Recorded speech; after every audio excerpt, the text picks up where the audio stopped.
I know it's kind of selfish to want to talk about this, but you know, media is what we're in. That's why I was actually really interested in your story, because you talk about light at the end of the tunnel for the media industry. Did you write this wanting to be more positive? No, actually, I think, well, one can hope. I didn't write it wanting it to be positive, but I think that's a question that we ask, because I think on the ground, I've been getting some feedback that potentially this year, perhaps there's a potential possibility that it could be better than last year, because I think there are a few factors driving that. If you speak to media analysts and media players, one of it could be the bottoming out effect, because like Maybank Investment Bank Research pointed out that the industry has been going down for the past 3 years. I think, you know, the past 3 years. Has the cycle been that long? It's been, actually I didn't realize the past 3 years has been, you know, going down. So part of them, I mean, that's part of the reason why I think they think that there could be a bottoming out effect, partly also because there are a few factors. I think the media players shared also. Dr. Sri Wong Chun Wai from... Who you actually talked to? Yes, from Star Media Group. He's the group MD and CEO for Star Media Group, and he pointed out that some potential catalysts for this year could be like the general elections that are coming up that must be held by next year, and also the SEA Games. You know, there are pockets of it, as well as right now, from a print perspective, readers can claim tax relief up to 2005.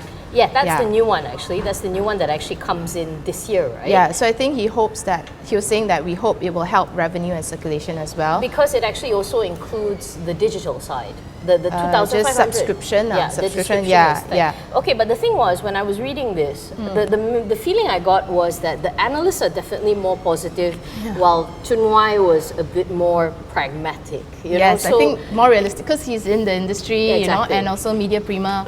I reached out to Media Prima Berhad, and the spokesperson wrote back to us, and of course both Chun Wai and Media Prima spokesperson admitted that this year, of course, it's still challenging. It's not like all hunky-dory, you know, bright and rosy and all that, right?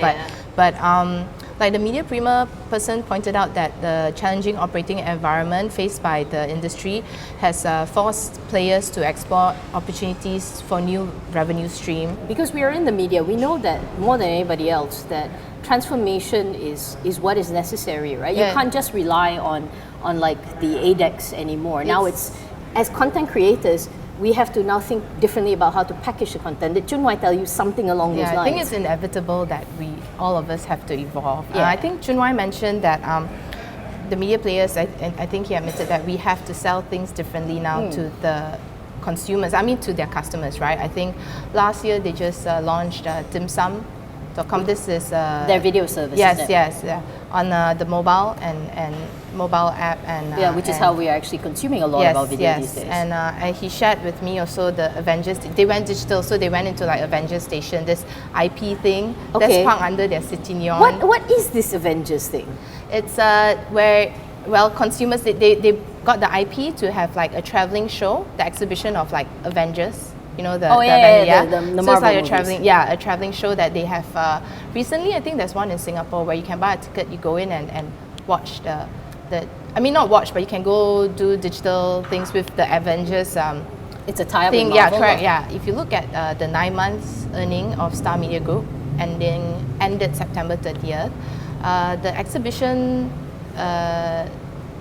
business segment was the only segment that saw their earnings improve. But is that because it's low base though? But earnings improve as in some of the other segments actually make wider losses. That's not just because of low base, but some of them saw their earnings drop. You know, the thing that's important about media is that because it's a barometer of ADEX, which means it's a barometer of spending and how the economy is kind of doing. Are they ready for like the next step of evolution when you ask this? I mean, is it inevitable? I think they're trying to, but of course, I don't know, I hope for me that print will not go out of, like totally not be in existence, because I think people need news, like good news, not fake news, you know, things like that.